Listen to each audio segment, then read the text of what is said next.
song, like a song, like a song, like a song now. It's sugar cookie flavored. Let's read the Littlest Red, shall we? Words, I'm just gonna speak the words. Anywho. Who has heard of the sweet angel Little Red? Probably most, but who knows of the Littlest Red? The story of a brave girl who could find good in any situation. This story tells of the Littlest Red, a lively and not to mention amusing 5-year-old girl, that's young, who could crack a joke any second if she wanted to. Red grew up as an only child with her mother. Her father passed away a few years back. Her granny used to live with her too, before the old lady decided to move into a small cottage deep in the forest. Just like Red's mother, Granny believed that there were no dangers in the forest, other than getting lost. Are there bees out there? Ugh. Granny also shared Red's sense of humor. Red could, she would reply to her granny's favorite phrase in her mind. Don't ever!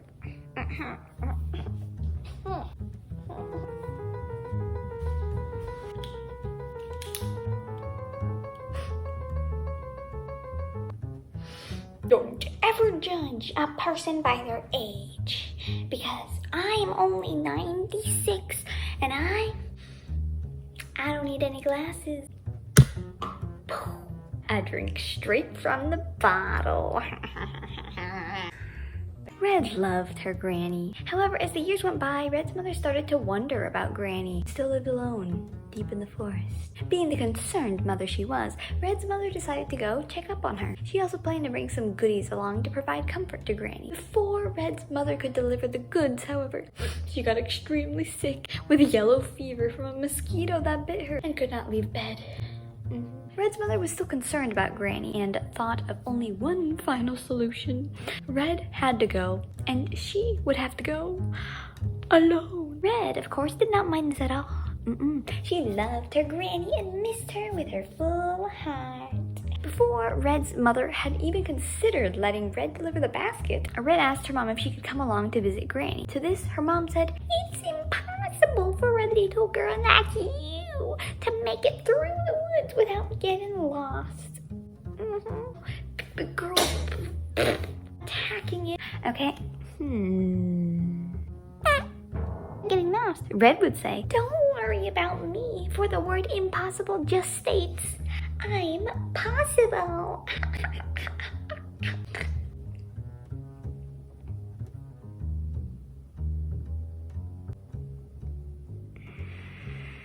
I only have one though, so maybe they work.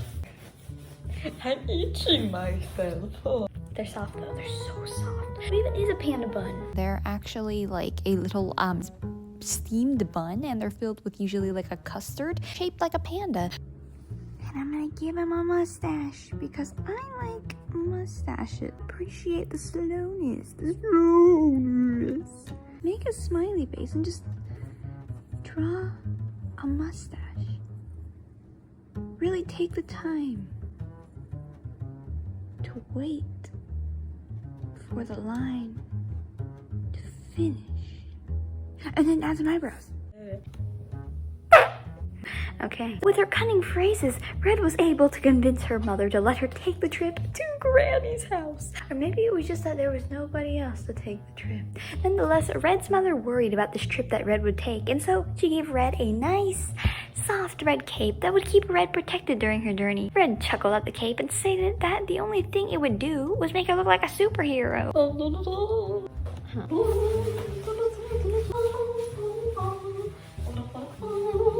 My cape is blowing in the distance. Huzzah! Red wore it anyway. Her mother also gave her a basket, deodorant, and a bar of soap. Red felt that her mother sometimes went over and beyond for others. However, Red was also wanted to make sure Granny was okay and give her a quick visit. So she picked up the basket her mother gave her and went out the door with her mother's words in her mind. Do not get lost. With her first couple of steps, Red knew that the basket she was carrying would be way too heavy for her little arms to carry. With another few steps, Red accidentally dropped the basket onto the ground. All of the breads and personal hygiene items were fine though. Well, Red said, I guess all the things I drop are getting out of hand. Oh, words hurt. Words hurt. Red snickered at her own joke, but also realized that now she needed another object to carry her items in. Something to push or pull, not lift. She looked all around her and her eyes landed on her father's old wagon. She decided that using that would be a whole lot easier. She then dumped all the items into the wagon and continued her journey into the forest in front of her. The map her mother gave her, Red knew that she needed to head north. She sang with the birds, she did some epic cartwheels, she even laughed at the jokes she made to pass the time. Huh? Hey, Red, she said to herself. Yeah, Red, she said back to herself. I did try to catch some fog once, but I missed. Oh, the mist fog. Red, you're so hilarious. I know, right? We had such fun. Fun ended when she heard the loud cry of someone. Ow! Red was not sure what could have produced such a sound, but she was sure that whatever it was, it needed help. So, Red stuffed a few loaves of bread and a few hygiene products into a pocket of her cape, just in case, so she would not have to drag the wagon along with her. Then took off. As she came closer to the sounds of the pain, Red got tired from running. However, as she saw what had produced the sound in the middle of my story, it's not like an elevator ride where you're just there. The littlest Red, well, she rambled upon the mountain. She won over valleys underneath road waps, and she needed to cross, and she found the troll tree. He lived in the tree, and she looked up, and he was there, and she said, "Oh, do you mind if I cross your tree?" And he said no, and he chopped down his own tree, and he blocked the pathway. But sadly for him, he kind of lost his own house. He lost his tree, and thus that is the tree that got timbered, and Red Riding Hood just leaped right over top of it. It was a fallen log, but she ignored it because she was on her way to Granny's house. The house, it was a cottage, and right outside of the cottage there was this giant stream of water. And this giant stream of water, well, there were fishies in there. Not just any fishies, they were the piranhas. The piranhas, they had their teeth. They were like, no, we're not gonna let you pass because we gonna have the teeth, and we're gonna eat your basket and your cookies and everything. And Little Red Riding Hood was Little Red was like, yeah, no, I'm gonna just, keep the cookies. And so she just threw them over. And then she herself, well, she went over top of the bridge. It wasn't any ordinary bridge, though. She ordered the troll. She just went back like a few paces where the troll was, and she ordered him to move the tree. And so he picked up the tree trunk and he put it over top of the river, and that was her bridge. And she just like waddled over top of it. It was there. It was there. And then Little Red, she opened the door. She swung open Little Granny's house. Ooh, but what was inside? Well, yeah, it was filled with cobwebs. When was the last time she had ever visited her grandma? Well, she had to think about that. Well, there was that one birthday, but she might have been only 2 years old when that happened. So when did that happen? Well, anywho, we don't know. Little Red, she decided to kind of maybe dust up the place. Oh, and she went upstairs. Well, she found some sleeping beds. Some beds. There were just 1,000 beds. And inside of every single bed, well, there was a spider. She was very confused. Well, were there spiders living in this house? Was this her grandma's house, or was this a spider house? She did not know. She did not know. But she looked around. She saw a dustpan. She decided to just dust the spider webs. And, well, now it was more of a human house, a pedestrian house for the pedestrians. But the spiders woke up, and they woke up to find this house, and they were confused. Was this still their house? Had they woken up in someone else's house? What are the changes that occur all around that make the spiders ponder? Little Red, they found her outside the house. She was trimming the bushes. Oh no. And then they were like, this little girl, maybe she brought us to this pristine place. Well, we want the cobwebs. We want the sticky nature all around us. And so what they did was they took Little Red while she was trimming a bush, and they made the bush very sticky, which made her chopping scissors very sticky, and so she chopped at it a little harder, and that made her arms tired, so she had to take a break. So she left the chopping scissors right by there, the bush, and then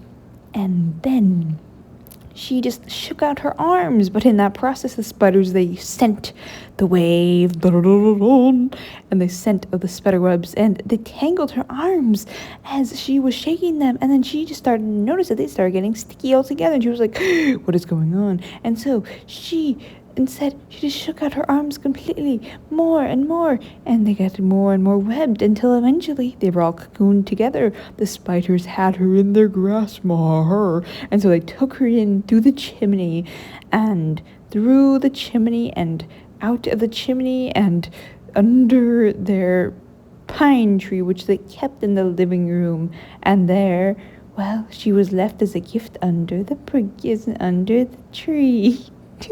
Forevermore. Red's body got full of energy again. In front of her was a fluffy gray wolf who was trapped under a big log, whimpering. Hello, can you please help me? I seem to be trapped and may have hurt my leg badly, the wolf said, very seriously. A wolf, Red said with excitement in her voice. Why indeed I am, but please, can you help me? Why indeed I am, but please, can you help me? I'll surely try, but I may not be the strongest little girl in the woods. So Red got close to the furry creature and tried with all her arm muscle to lift up the ginormous log, only to find that it was too heavy for her little arms to heave. I'm sorry, Miss Wolf, but I cannot seem to be able to lift this log. The wolf just spread out onto the ground with a frown at Red's words. I'm itchy, but I'm also flexible. Oof. Okay. I'm sorry, Miss Wolf, but I cannot seem to be able to lift the log. The wolf just spread out onto the ground with a frown at Red's words. But I can give you this. Red took a loaf of bread out of her cape and dropped it next to the wolf. Then she took out a bar of soap and dropped it next to the bread. Alrighty, take care, Wolfie. Red started to skip away, feeling as though she did the best she could. Maybe I can go and bring Granny to help the wolf. With all the thoughts swirling in her head, Red failed to remember about the wheelbarrow with the map and all of her goodies inside, still left into the background. Oh dear, I seem to be a little lost. It's not that bad, since Mother said that this forest was only 36 miles squared. I should have asked that wolf for directions, though. Wait! What is that? Littlest Red spotted something bright orange through the dense trees. It did not look like a flower nor anything created by nature. As Red got closer, she saw that it said in bold letters.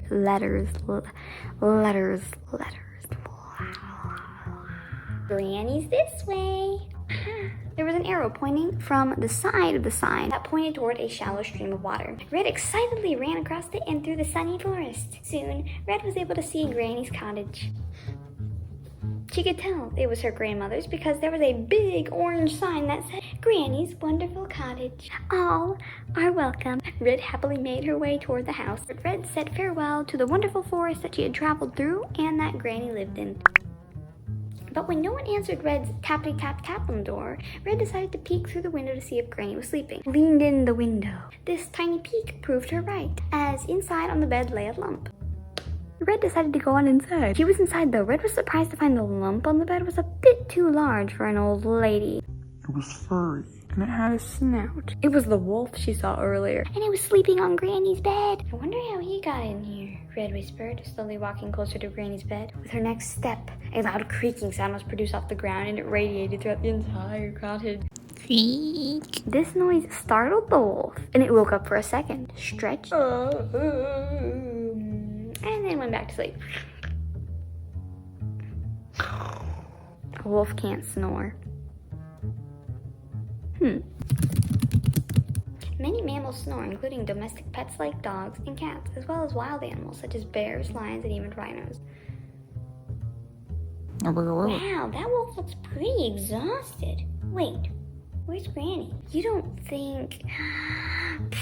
Nah, a wolf wouldn't do that. Since Granny was not there, Red figured that she would just wait for her grandma outside, which was what she was gonna do. However, as soon as Red opened the cottage door, Granny, looking very similar to how she did 3 years ago, stood with her arms full of firewood. She had a confused but joyful look on her face. Granny!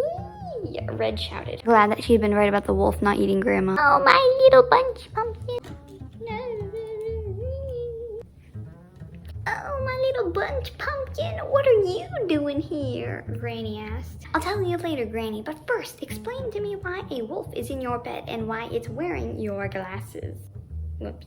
Granny doesn't have her glasses. Oh, I found her in the forest today and also found that she was hurt. I was lucky to have found a wagon to carry her home in. Talk about the luck. I couldn't have carried a full-grown wolf myself. No. And you know, there were even goodies inside of that wagon. Anyway, my friend, the wolf, is recovering on the bed from her broken leg. About the glasses, remember how I said I did not need them? Don't ever judge a person by their age, because I am only 96 and I don't need any glasses. Well, I don't, and I left them on my nightstand. Wolf must have just put them on. Oh, look at her. She's even eating one of my homemade chocolate chip cookies, Granny said, with a loving gaze. I woos. Granny? That was my wagon, which I accidentally left in the woods earlier today, but that was the whole reason I came out here, to give the goodies inside to you. Together, the two exchanged stories about their lives while Granny started a fire in the fireplace. Red told Granny of her encounter with the wolf in the forest and of her long, joyful journey. Granny told Red more about the wolf. She had been best friends with the wolf for quite a while now, after they met in the forest a few years ago. Granny had even been trying to learn wolf language. Would that consist of barks or awoos? Awoo, awoo, awoo, awoo, awoo, awoo, awoo, awoo. Bark, a bark, a bark, a bark, a bark. A bark, a bark. It's a tree going to the bark. Ooh. While the two spoke, the wolf calmly slept in the bed, grateful that these two humans had not come to false conclusions about wolves. I have days. I have memories. I have times. I have this story in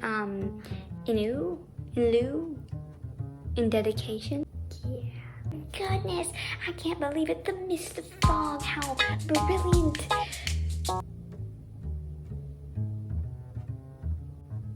That's how it was. That's my story. Why not both? Artistic or colorful action. You had to stare at this guy for a really long time. Good day. Bye. Bye. Bye. Bye. Bye. Bye. Bye. Bye. See you in the cloud. Kaomi out. Whoosh. Whoop.